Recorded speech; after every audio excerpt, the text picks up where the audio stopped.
I'm Arnie Gunderson from Fairewinds, and today's Monday, April the 25th. And I wanted to look back today at the 6 weeks since Fukushima and see what kind of lessons can be learned at this early date and what the United States should be doing as a result of that.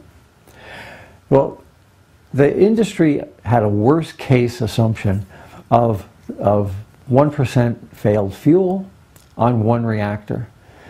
And in fact, we've got multi-unit sites and we've got 70% failed fuel at 3 reactors at Fukushima.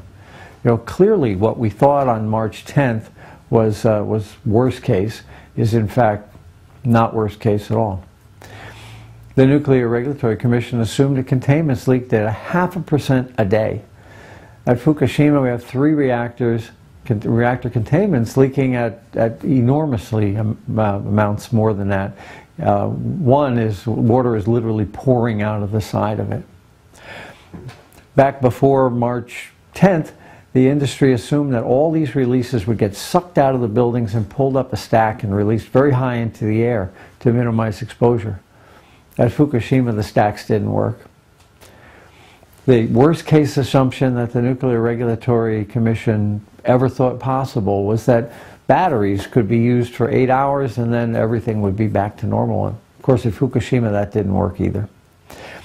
And also, the industry always assumed that their worst case, that people would have to be evacuated out for 10 miles and in a day or 2 or 3, they'd be allowed to come back in.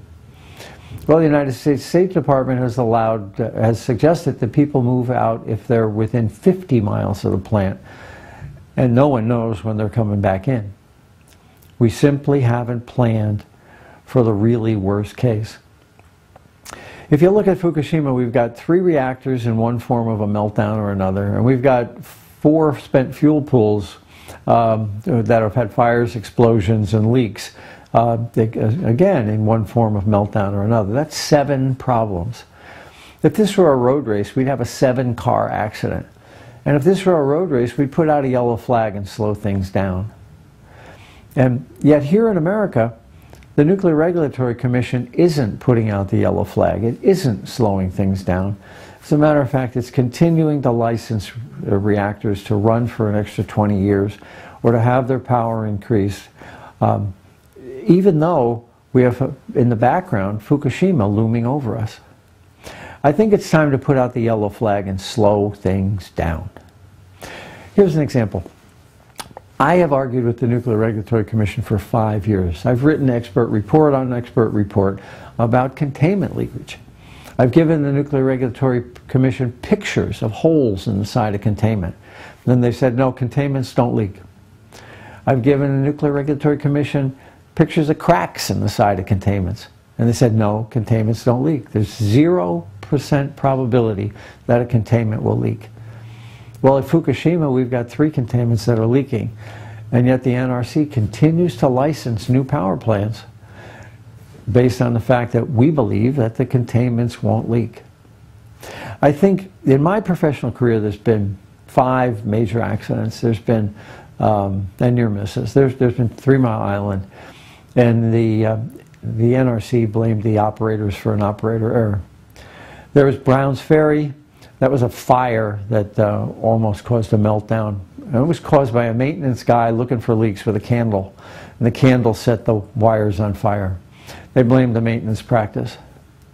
Then there was Chernobyl. And again, the industry blamed the operating practice. Then there was Davis-Besse. That was in 2000.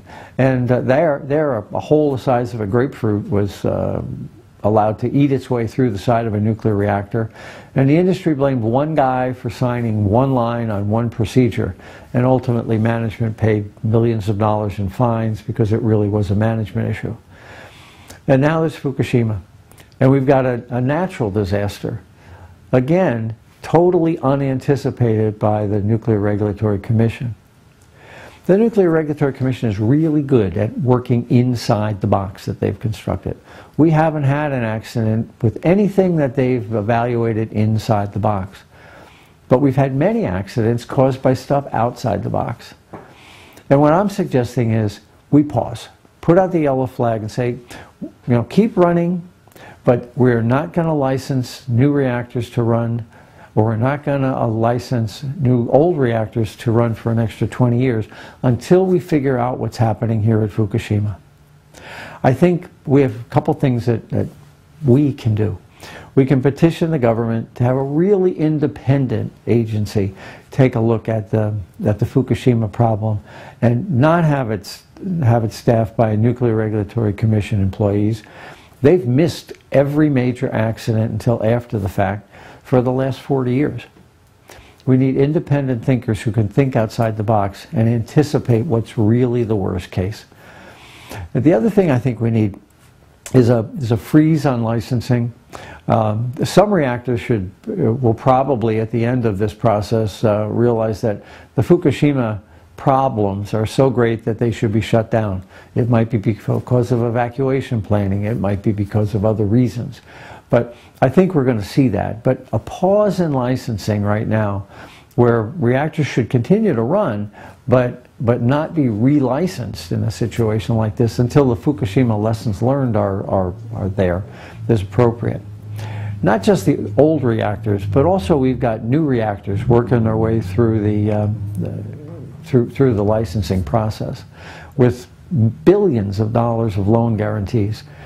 We don't need that power now, and now is the time to slow things down rather than grant licenses and ultimately say, oh my God, we made a mistake. Well, what I'm suggesting is that if you recall back 100 years ago, the French said, never again, it's not going to happen again, and they built a wall between them and Germany, and the wall was called the Maginot Line. And that wall was designed to prevent an attack from the previous war. They were fighting the previous war instead of the next war with the Maginot Line. Well, by building new reactors, I think we're building a new Maginot Line. Technology's changed. We have computers, we have smart grids, we have distributed ways of generating power closer to the grid with not as much waste and much higher efficiencies. So by putting loan guarantees in the process where we've got tens of billions and potentially hundreds of billions of dollars of money on the line, we are creating here in America a Maginot Line. The technology of the 20th century was to build large power plants. The technology of the 21st is not. And what I'm proposing is that by freezing licensing and thinking through these Fukushima large power plants, we may see that we can do it better and smarter with distributed sources of power in the future, and we don't have to build a Maginot Line. Well, I hope we all contact our representatives and ask for a freeze on licensing and ask for an independent agency to come in and evaluate these plants, because I don't believe the Nuclear Regulatory Commission is going to think outside the box. Thank you.